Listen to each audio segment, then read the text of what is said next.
খুব বিকৃত ক্যাপশন দিয়ে ছোট ছোট ক্লিপস করে খুব ইরেলেভেন্ট জিনিসপত্র আপলোড করা হয়। এটা আসলে আমাদের জন্য খুবই আনকমফোর্টেবল এবং মানে এটা এক ধরনের হ্যারাসমেন্টও। আমার মিডিয়ার কাছে একটা রিকোয়েস্ট আছে, আমার কাছে খুবই দুঃখজনক। আই থিঙ্ক আমি একলা না, আমার সাথে যত নারী শিক্ষার্থী আছে যারা পলিটিক্যালি অর সোশ্যালি অ্যাক্টিভিজম করে, তারা সবাই একই জিনিসের আসলে ভিকটিম হচ্ছে। সেটা হচ্ছে যে খুব বিকৃত ক্যাপশন দিয়ে ছোট ছোট ক্লিপস করে খুব ইরেলেভেন্ট জিনিসপত্র আপলোড করা হয়। এটা আসলে আমাদের জন্য খুবই আনকমফোর্টেবল এবং মানে এটা এক ধরনের হ্যারাসমেন্টও।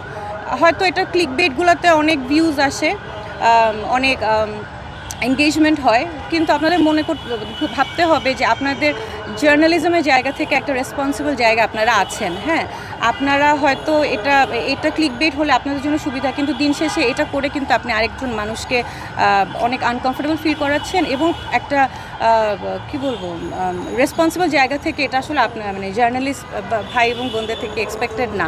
এটা দ্বারা আমরা সবাই খুবই দিন দিন আসলে আরও বেড়েই চলছে এমন ক্যাপশন, যে ক্যাপশনের আসলে কোনো মিনিং নাই, এমন ক্লিপস যেটা কোনো কন্টেন্ট নাই, হেঁটে যাচ্ছি, কথা বলছি, হাসছি, এগুলো তো কোনো ক্যাপশন হতে পারে না বা এগুলো তো কোনো নিউজ কন্টেন্ট হতে পারে না।